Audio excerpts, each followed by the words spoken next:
So today we're talking about um, reasons to be grateful for ADHD. And why is it important for us to talk about this? Why does that matter for us to focus on that? It's, I I think don't so know we if, can focus on the positive aspects of what it brings to our tables instead of focusing on the negative sides of it. yep, Bring light to the things that are most important. totally, totally. And also like there's so many cool things about our brains and when we don't recognize that and we focus on the stuff that's hard, which we want to have accommodations in place for, but when we focus on the stuff that's hard, we try to do it a certain way, a neurotypical way, or a way that doesn't work for us, we're actually like robbing people of our gifts. I mean, we really have gifts, which is what we're going to talk about today. These incredible things about our brain and how they operate and we want to be able to share that with the world. And there's so many people who have changed the world, inventors and leaders and musicians and just incredible athletes, celebrities, all kinds of people have completely changed our world who have ADHD. And if, Albert Einstein, if somebody said, man, your desk is always messy, and he beat himself up for that instead of like researching quantum physics, like we'd be in a very different place in society. And so it's really important to understand that. So I've got 10 things, and I could go with a lot more. So I'm going to go through my list. So number one is self-awareness. Sometimes I feel too self-aware. I don't know if anybody can relate to that. And so, yeah, this and all of these are backed by studies, by the way. So self-awareness is often tied to like self-reflection. And so self-reflection can also be overthinking. Does anybody overthink or ruminate or second guess or, did I say that right? Did I miss a cue? Those kinds of things that also, although sometimes it can be frustrating to overthink, it also makes us self-reflect and be aware of our behaviors. And what that does is, yes, it might be extreme and maybe it's not that great of it feels like a lot sometimes, but at the same time, it really can increase our emotional intelligence when we're hypervigilant and we're watching, what people are doing, what their expressions are, if we've said the right thing, if we missed something. And so it's a really powerful thing. And then a lot of times we're more likely to seek therapy. We might need to do that for certain medication or for a diagnosis. And so that does put us into the mental health world. It does put us into those spaces where we're going to self-reflect more than the average person. And so it gives us a lot of awareness, and we can that's a great thing to really learn about ourselves. So number two is abundance of thoughts. So studies show that people with ADHD have 10 times the amount of thoughts as someone without ADHD. You might have heard me thought that. And that's shown in multiple studies. And so think of as an entrepreneur, you're very self-aware, and then now you have like tons of ideas, like tons of thoughts, and because we have abundance of thoughts, we're processing at a really fast rate. And so we could be critical thinkers, problem solvers, have unique, special marketing, unique ways of doing things. And there's just like certain aspects of how that shows up with that many thoughts where because we process so fast we can actually get a lot of stuff done. And I know we've a lot of us might wait a little bit till the last minute sometimes, because like unless it's urgent it doesn't create dopamine. But if you've ever done that wait until the last minute, think of all you can get done in such a short amount of time. I mean, other people would crumble, but it's our brains go so fast. It's so fast. So it's really incredible what we bring to the table. So number four, or sorry, number three is creativity. And so that's backed by science that people with ADHD have higher creativity levels. And this is an interesting thing. If you have any impulse control issues, they've also tied the studies that weaker impulse control leads to higher creativity levels because there's less impulses. So we're more likely to create. We're not going to hold our thoughts back in the same way. And we might have impulse control issues, but I mean, you don't want to control of your impulses when you're creating music or when you're painting or when you're in conversation or you're writing. Like you want to all come out, and that's why there's unique things out there that we've created. So it's that part of the brain that's affected by impulse control is also tied to creativity. And so you're trusting your gut, you're going with the feeling, and you're not holding yourself back as much. And I'll say, a lot of the clients that I have that maybe struggle with more impulse control do have some very creative stuff that I've never seen before, where I'll get off the coaching call and say, oh my gosh, like that's really cool. Another thing, sense of humor. right? So a good sense of humor is important. And so, to really make somebody laugh, it might be really creative. And because humor is actually tied to creativity and sometimes lower impulse control to humor. And so our humor might be a little bit edgy, might think of something new and different of how things work. And our imagination is really just expansive. And so we have higher creativity levels as a whole. Number four is energy and passion. And so a lot of us can have more energy, although sometimes it can be inconsistent, right? It might be, we have a ton of energy one day and the next day we crash. However, overall, though, for some of us, we can feel like this internal motor that doesn't quiet. And sometimes our crashes happen because we have so much energy, where it's like other people get overwhelmed, but we have so much energy that we maintain at a higher level. So, yeah, we're going to crash. So, think of it kind of as a brain of extremes where we might push really hard and have a ton of energy for something and then kind of need to sit back and but the things we have passion for are usually things that we're interested in or that are urgent or our passion or a challenge. So other people are not going to have that level of energy for that or that passion. Maybe your energy level might be low sometimes, but you have passion around certain special interests or things you care about or people you care about.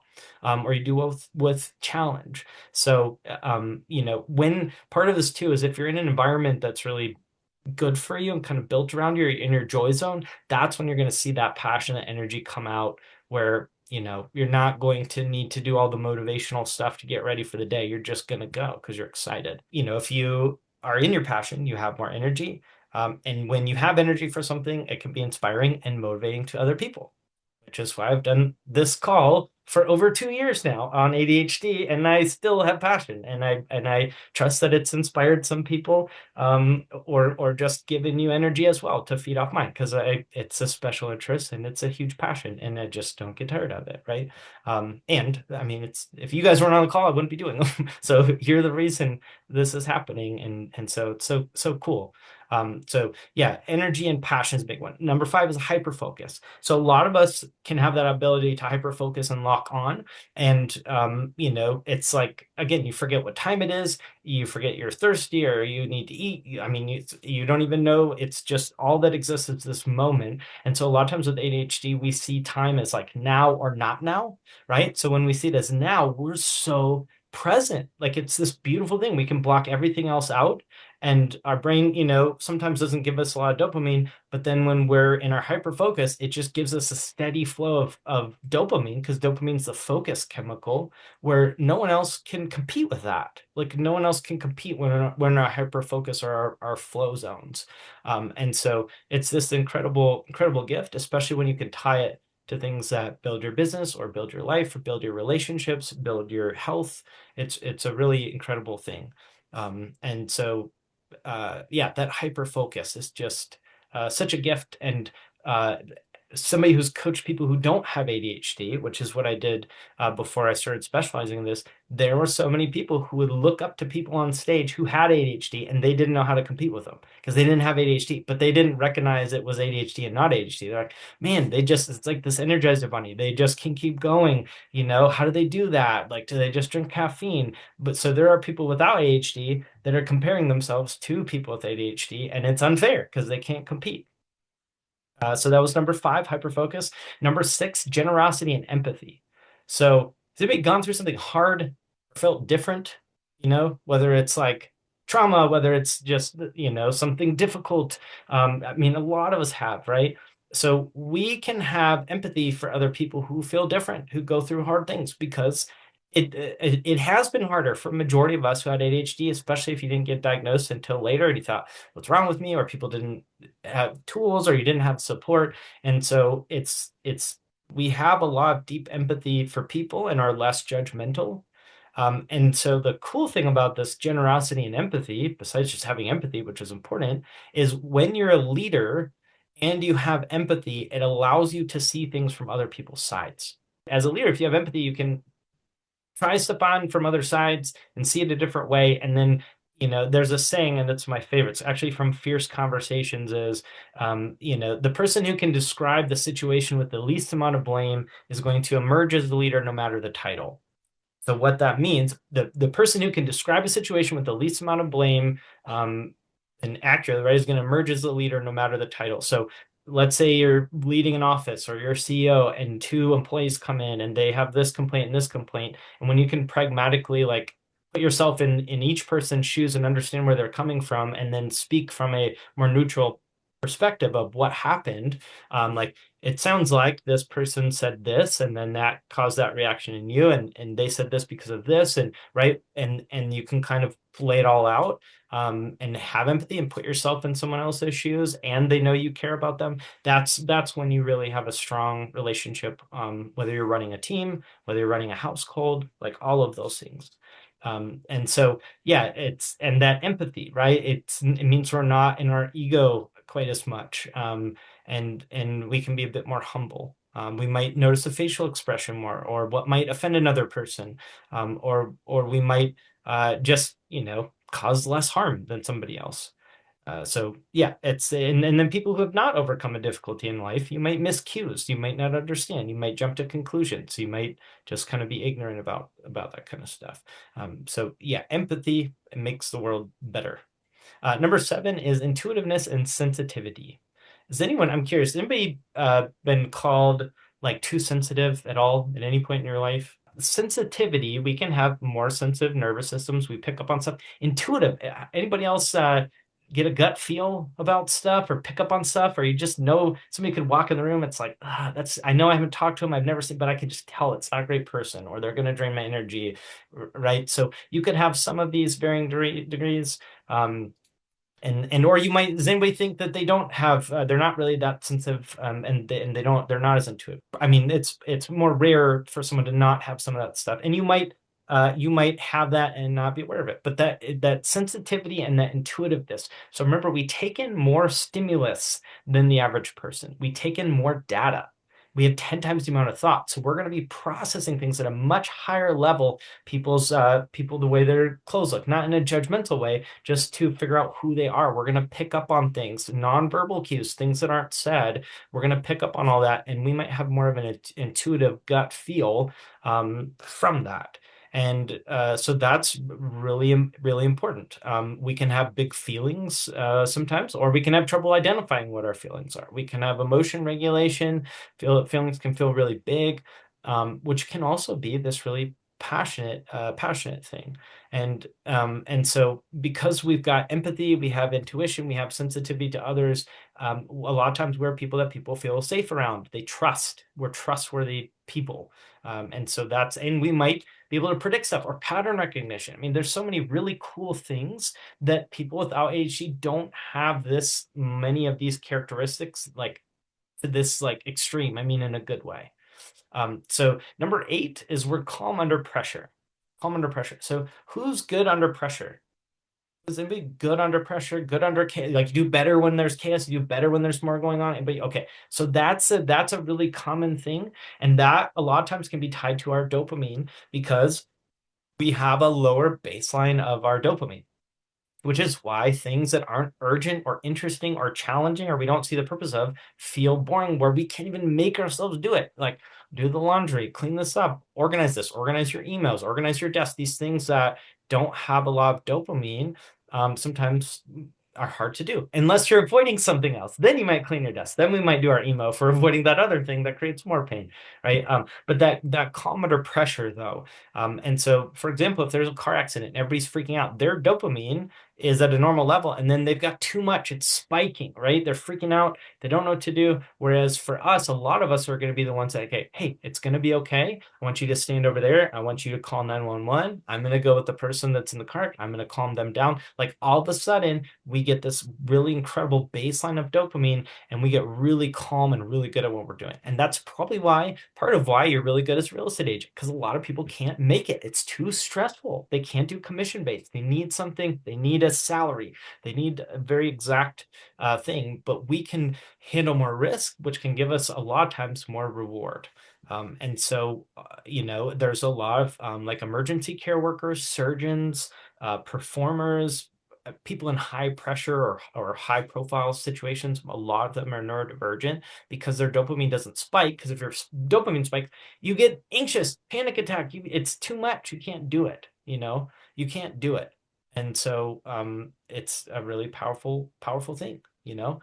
The other thing is just calm under pressure. Like growth can be really uncomfortable, right? Like growth's really uncomfortable. Doing thing that makes it uncomfortable it's just not great. So we actually have a higher ability to handle discomfort because of our dopamine and because we're our tolerance. And so we tend to grow at a really fast rate because we're able to be calm under pressure, because we can handle more of that discomfort and we can sit in the pain, or we might, I mean, if you've stayed in a relationship too long, a situation too long, we've stayed in it too long, we can handle that longer than other people. And so there might be a point where you're like, okay, I don't want to do this anymore. Or you might be aware of what the boundary is, but theoretically, or well, statistically, we can stay in stuff that's uncomfortable longer than someone else, which might be an entrepreneur, right? Other people quit, we keep going. So that's a really special thing.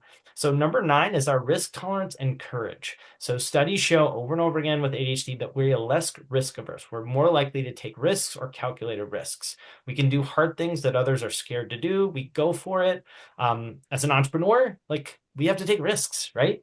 And so it's, we also this was my ADHD coach who talked to me about this in back in the day. And he talked about magical thinking.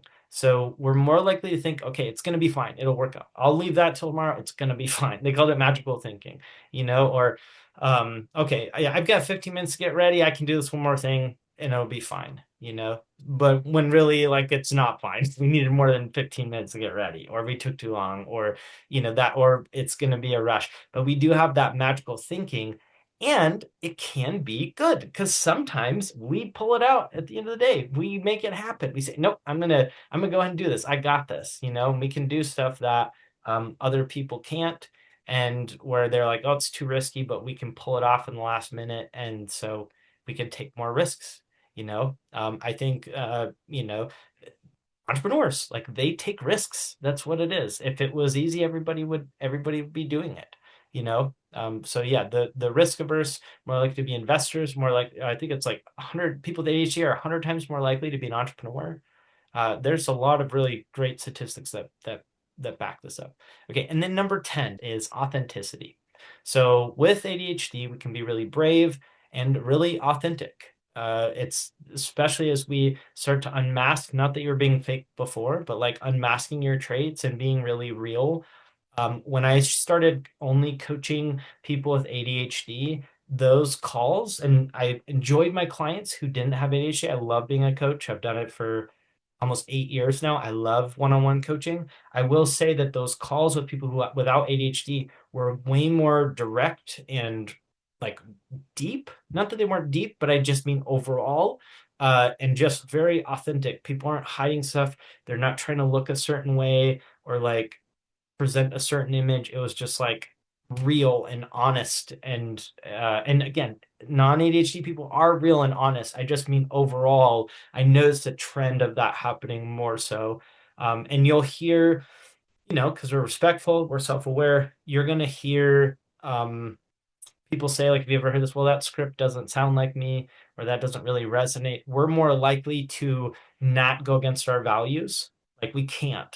I mean, some people, it's like, if I have to use a script that feels fake, I literally won't do it because it doesn't feel like I'm giving and it doesn't feel like me. It's going to drain me. So some of us can almost be allergic to inauthenticity, you know, like allergic to it. And that's a really great thing because you don't have the choice to be fake because it makes you like cringe, and so you're authentic even when it's hard, and people see that and they really respect that and love that.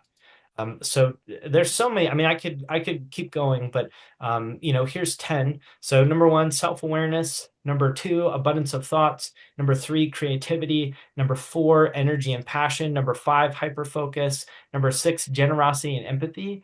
Number 7 is intuitiveness and sensitivity. Number 8, calm under pressure. Number 9, risk tolerance and courage. And number 10 is authenticity. So those are our 10 things to be grateful for about ADHD, and there's a lot more. All right, well, have a wonderful day, and remember how incredible your brain is, how many good things are about who you are and how you operate.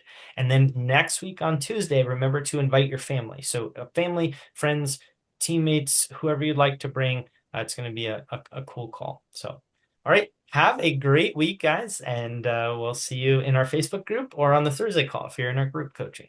All right, take care, everybody.